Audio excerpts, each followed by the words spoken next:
A 9-year-old girl once tried to hire my entire motorcycle club for $7.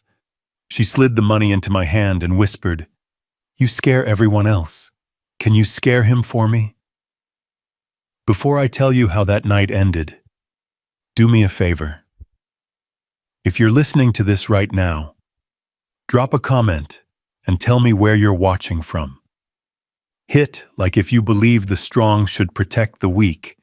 Share this story with someone who needs it. And don't forget to subscribe so you can ride with us on the next one.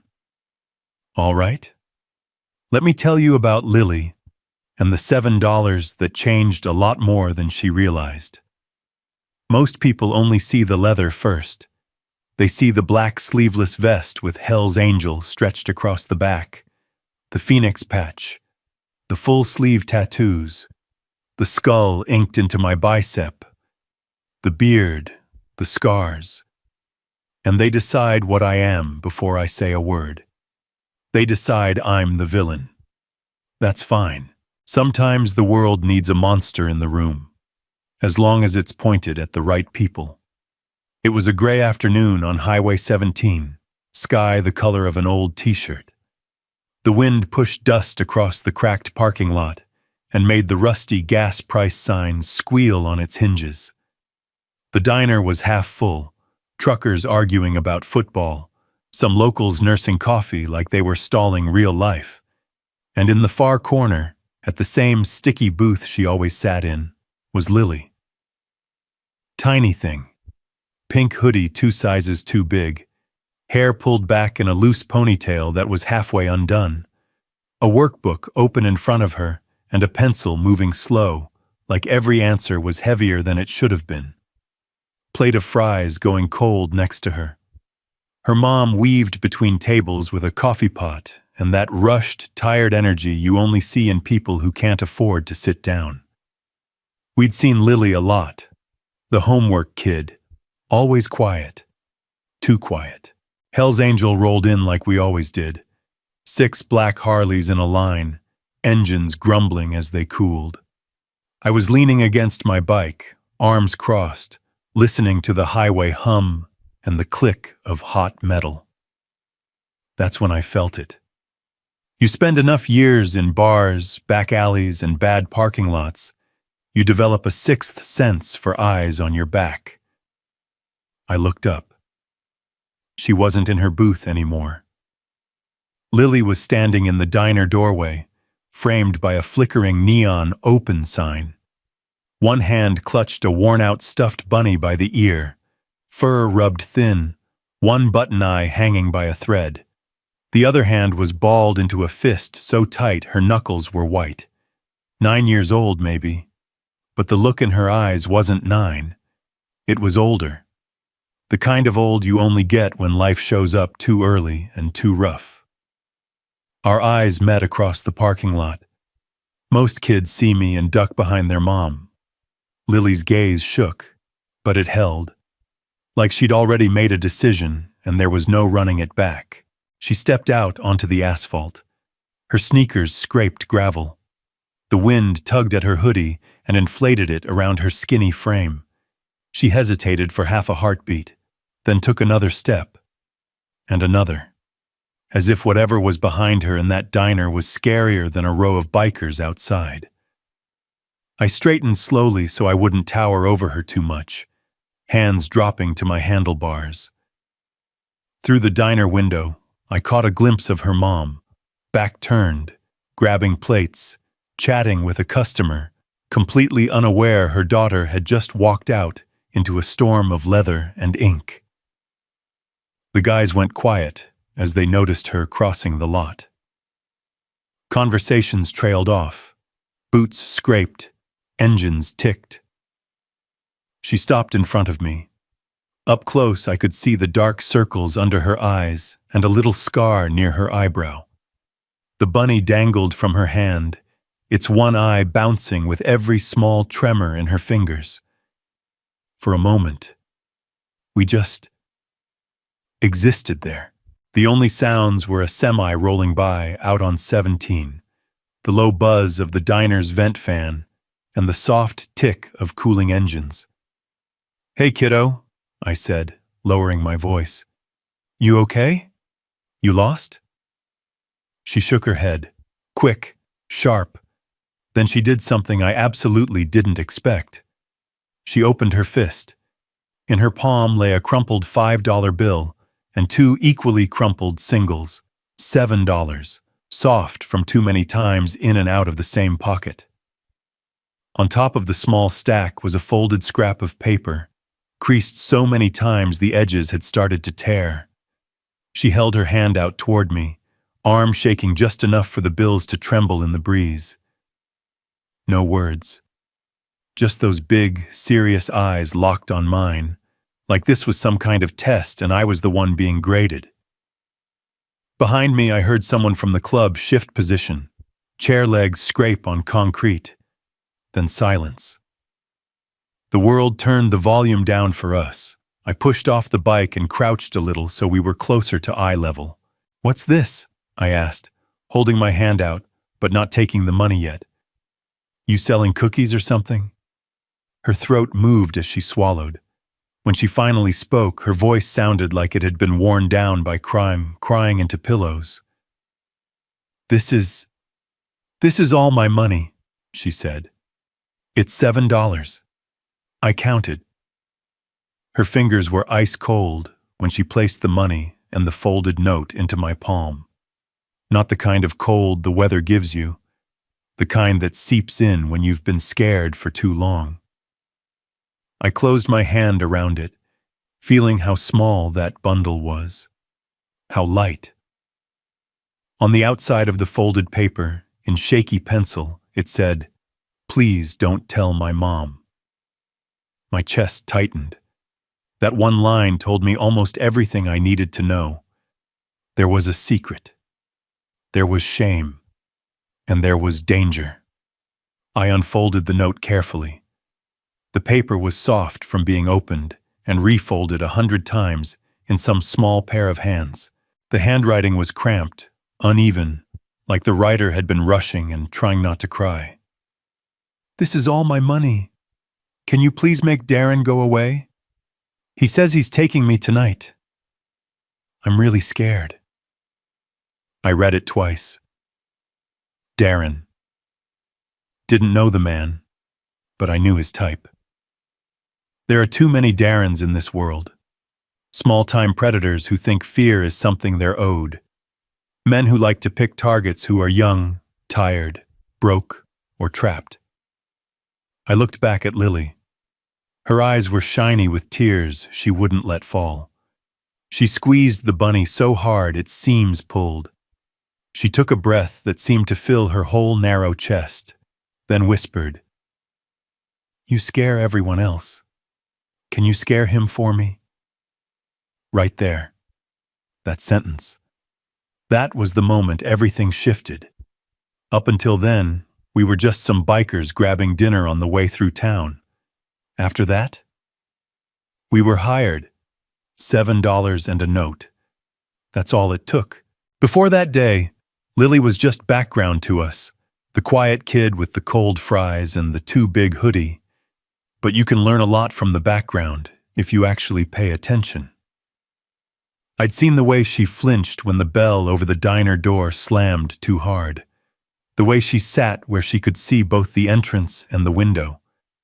How her shoulders relaxed a little whenever her mom brushed her arm as she passed, and tensed right back up the second she walked away again. Kids don't move like that by accident. I folded the note up slowly, buying myself a second to keep my temper from boiling over right there in the parking lot. There's no point in scaring the kid who came to you for help. "Lily," I said, trying the name I'd heard the waitress use. Her eyes flicked up fast when she heard it. "Who's Darren?" She glanced back at the diner, checking for shadows in the window like just saying his name might pull him out. "He used to live with us," she whispered. "With Mom, before he went to jail." I didn't interrupt. Sometimes kids need space to lay the dominoes out, one by one. "He comes back now," she said, "when Mom works at night. He bangs on the door. He shouts a lot. He says Mom owes him money. Says I owe him too. 'Cause he bought me shoes once. Her fingers tightened on the bunny until the fabric bunched. He said tonight he's done asking, she finished. If Mom doesn't give him the money, he's gonna take something more valuable. She swallowed hard. He looked at me when he said it, she added. There it was, not just fear, a deadline. Behind me, boots crunched on gravel. Everything good out here, Bear? Rook's voice, one of my brothers, tall, shaved head, eyes like radar. I handed him the note without a word. He read it, jaw tensing, then lifted his gaze to Lily. I watched the shift in his face. Rook has a daughter he doesn't see as much as he wants. He knows what it looks like when a kid's carrying something too heavy. That him? He asked Lily quietly. The guy the waitress was worried about? She nodded, barely. Turned out, Darren's name had already floated through that diner in late-night whispers. Broken glass one morning, shouting through the front door. A bruise on Mom's arm brushed off as I'm clumsy. People notice. They just don't always act. We do. When did he say? I asked. Tonight, she repeated. When it's dark. How many hours was tonight? 2? 6? Didn't matter. It was a countdown either way. I slipped the note into the inside pocket of my vest, right over my heart. The $7 went into my wallet, not because we needed it, but because it meant something. Payment, a contract, her trust. Why'd you come to me, Lily? I asked. Out of everyone? She hesitated, then looked at my tattoos, my vest, the line of bikes, the other men standing quietly behind me. You scare everybody else, she said simply. The truckers, the boys at school, even the sheriff guy gets mad when you park here. I thought, if you can scare them, maybe you can scare him. Simple math. A child doing the kind of calculus they should never have to do. I nodded once. Okay, I said. Here's the deal. You go back inside. You act like nothing's wrong. You eat your fries, do your homework, and don't worry about the door tonight. That's our job now. Her brow furrowed. You're not going to tell my mom?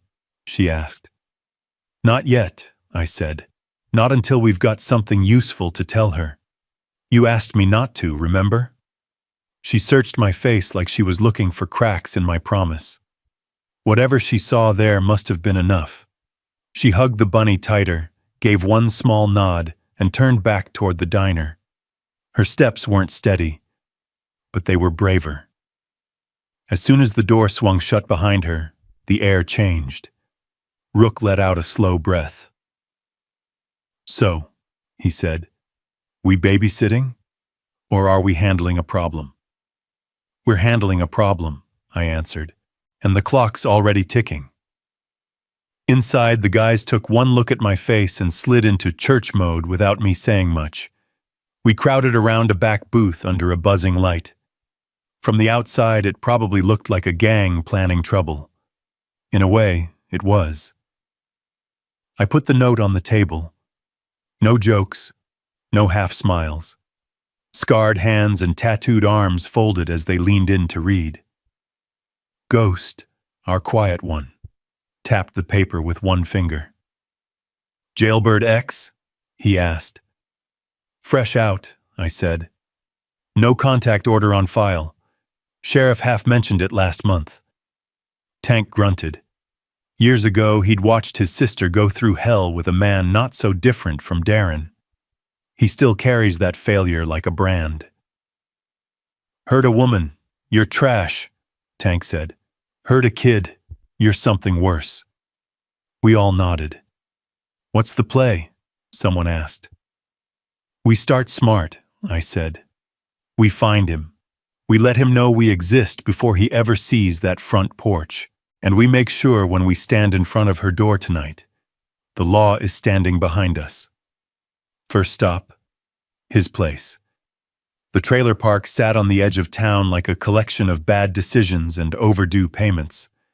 We rolled in slow, gravel rattling under our tires, dogs barking behind chain-link fences.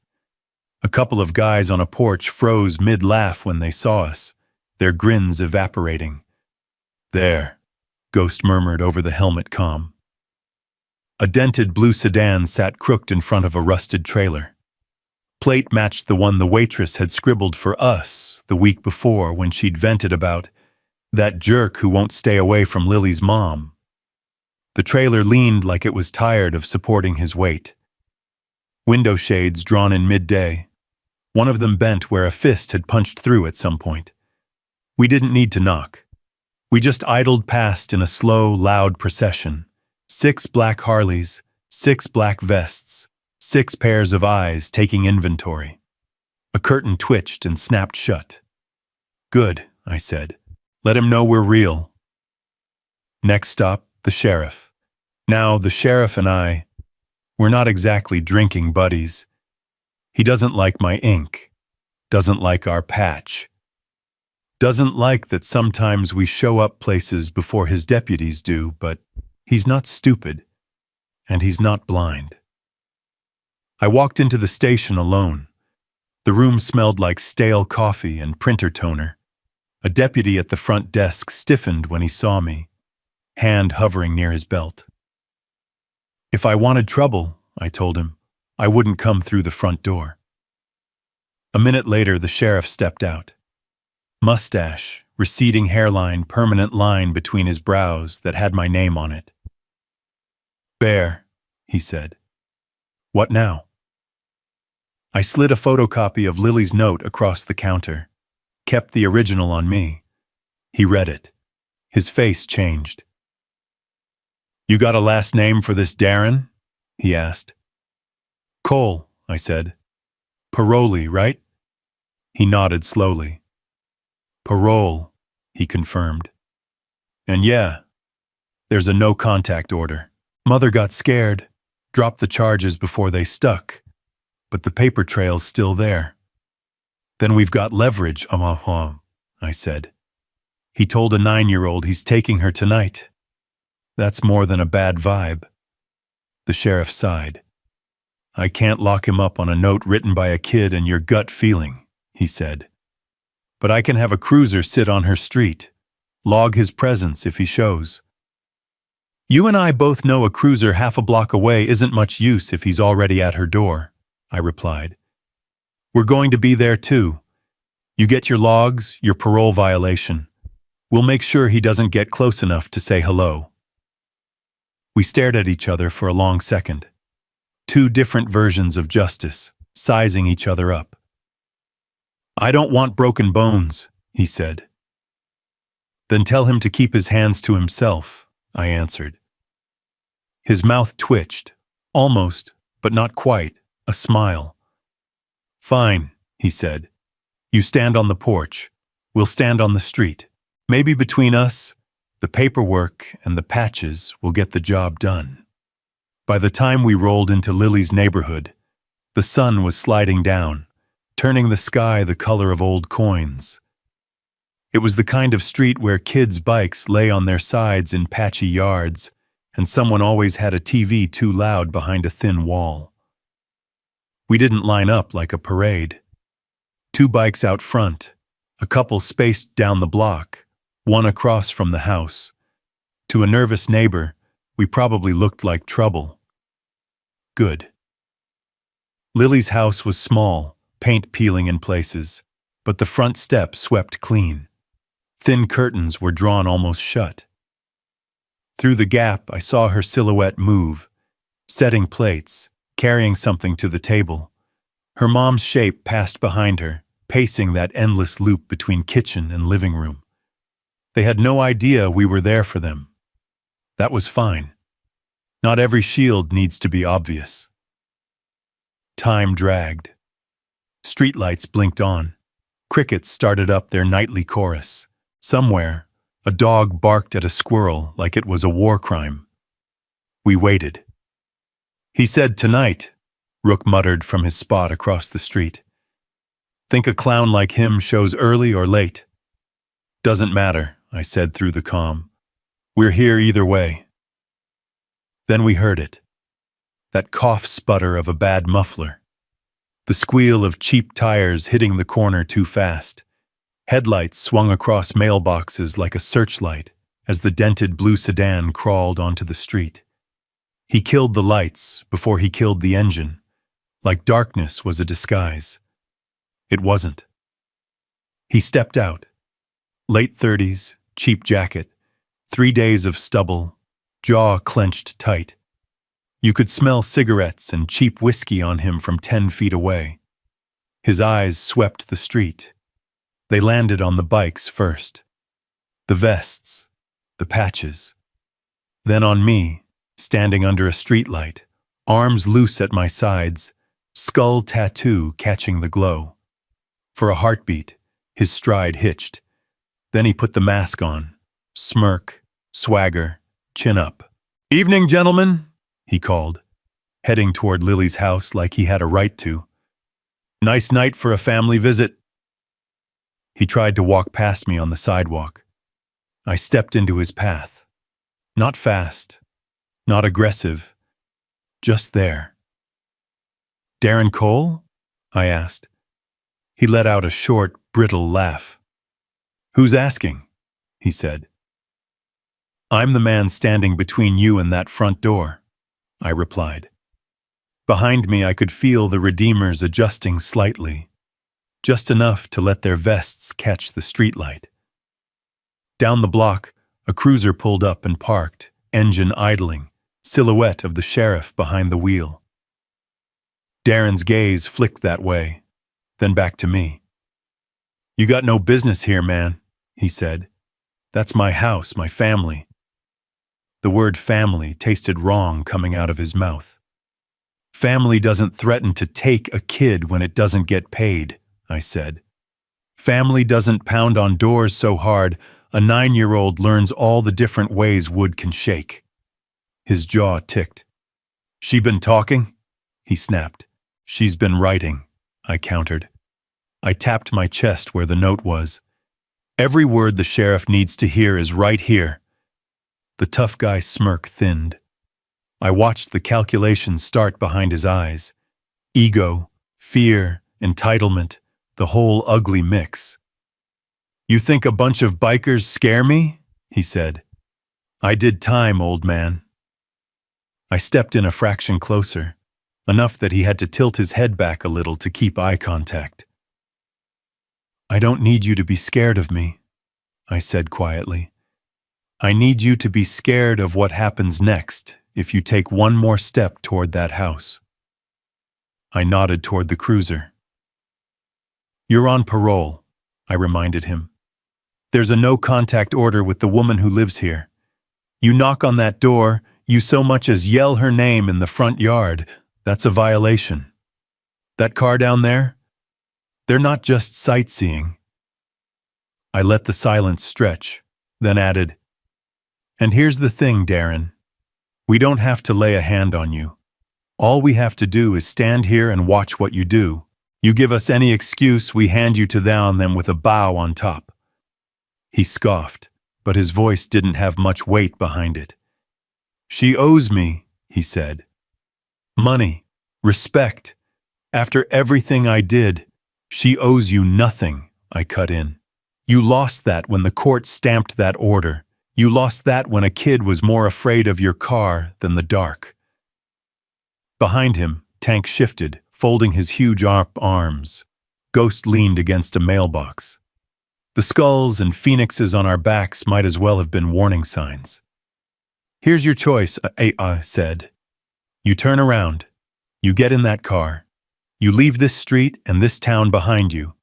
You don't call, don't text, don't accidentally bump into them at the store. You become a ghost." I paused.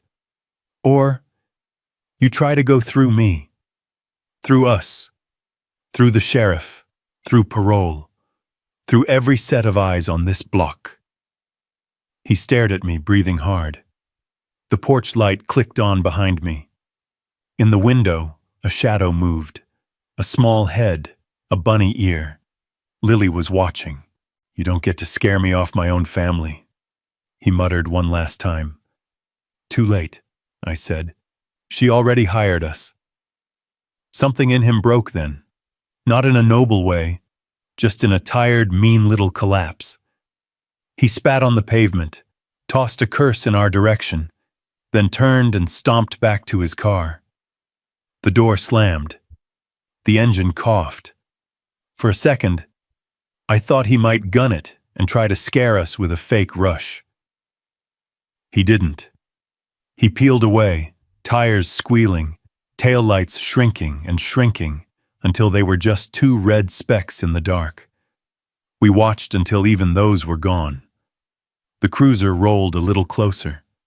The sheriff leaned out the window. "He gone?" he called. "For tonight," I said. "You'll probably see his name on another report soon enough if he's as dumb as he looks. But he won't come back here, not knowing who's standing on this street now." When I turned toward the house, the front curtain fluttered. A small face and the outline of a bunny ducked back out of sight. I lifted a hand to my chest and tapped the pocket with the note, then gave a small nod toward the window. We kept our end. Here's the thing, though. Making a man like that leave for one night is one kind of job. Making sure he doesn't come back is another. We weren't done. I walked up the short path to the front door and knocked. Just once. Firm, not angry. There was some clinking inside. The scrape of a chair. Quick footsteps. The door opened a crack. Chain still on. Lily's mom peered out. Hair down now, eyes tired, a dish towel knotted in her hands. Her gaze bounced from my vest to the bikes to the cruiser down the block. I could practically hear every alarm bell in her head going off. "We're closed," she blurted, muscle memory from the diner kicking in. "I'm not here to order food, ma'am," I said, keeping my voice low. "I'm here because a man named Darren just tried to come by." All the color left her face. "He's not supposed to be here," she whispered. I filed. They said, "You did the right thing," I interrupted gently. "Paperwork's in your favor, but paper doesn't stand on the porch. Tonight, we did." I told her what had happened in the street.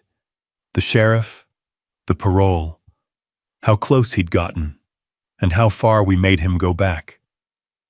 Her eyes shone, not just with fear, but with a kind of exhausted shame, like she was embarrassed it had come to this at all. "Why?" she asked finally. "Why would you get involved?" Behind her, Lily hovered in the hallway. Bunny clutched, listening. "Because your kid asked us to," I said simply. "And because nobody should have to deal with a man like that alone." We didn't stay long. Just long enough to outline the next steps. Sheriff filing a violation report. A legal contact we knew from a charity ride who could help strengthen her no-contact order. A cousin of one of the guys who could come by in the morning and change every lock on the place for free. "This isn't charity," I told her when she tried to refuse. "Call it professional courtesy. From one family protecting another." Before I left, I handed her a small brown bag we'd grabbed at the all-night mart on the way over.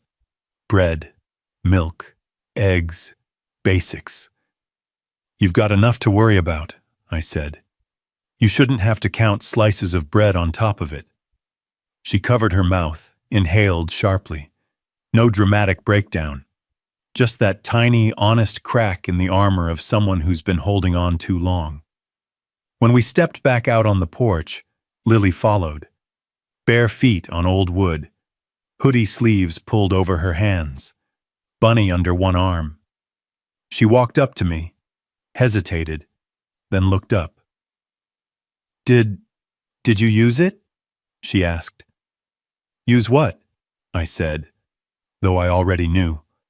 My $7. I let the smallest smile pull at one corner of my mouth. The job was done. I could afford it. Yeah, I said. We did. Bought you something.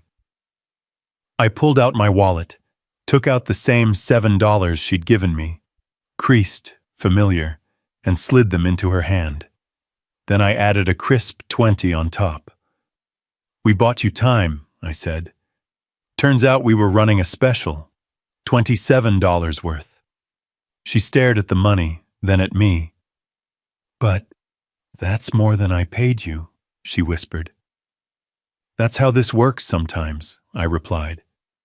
You gave us your trust. We pay interest. Her fingers closed slowly around the bills. For the first time since I'd met her, I saw something other than fear in her eyes. Hope, fragile, but real. We walked back to the bikes. Ghost swung his leg over his Harley. Think she'll be okay? He asked quietly. I looked back at the house. Lily stood in the doorway, pink hoodie framed by warm light, bunny under one arm, other hand still wrapped around the money. Her mom was behind her, one hand on her shoulder, eyes on the street. She's got a shot now, I said. Tonight, that's enough. Engines roared to life. The sound rolled down the block like distant thunder. Neighbors peeked out from behind curtains, judging, whispering, clutching their assumptions a little tighter. Let them. That night wasn't about them. It was about a kid who looked at the scariest people she knew and saw a way out. People ask me sometimes why we wear what we wear. The leather, the ink, the patch. They think it's about playing the monster. Truth is, the world has plenty of monsters already. What it doesn't have enough of are people willing to stand between those monsters and the ones who can't fight back. A few days after that night, I took Lily's note, the original with the shaky handwriting and the creases, and framed it. Hung it on a nail in a quiet corner of the clubhouse, right above the bar. $7, folded behind the paper. Every now and then someone new walks through our door looking like the world has chewed them up. They'll glance at the tattoos, the vests, the skulls, and I can see the fear wrestling with the need for help. Sometimes they ask, "How much do you charge?" I just nod toward that frame. That, I say, is the going rate. $7 and enough courage to walk in and ask. You don't need a Harley or a patch to be that for someone, by the way. Maybe in your world, you're not the biker. Maybe you're the coworker who speaks up, the neighbor who calls, the friend who shows up at midnight with a spare couch and a listening ear. Being scary isn't about how you look. It's about what you're willing to stand in front of. Hell's Angel. We don't ride around looking for trouble. We ride around looking for the people trouble has already found. And on one gray afternoon at a roadside diner, a 9-year-old girl hired us with 7 crumpled dollars and a note that said, "Please don't tell my mom." She asked us to scare the monster that scared her. And that's exactly what we did. If this story hit you even a little, don't keep it to yourself. Share it with someone who needs to be reminded they're not alone. Drop a comment and tell me where you're watching from. Hit like if you believe real strength is for protecting the vulnerable. And subscribe if you want to ride with us on the next story. Until then, ride safe.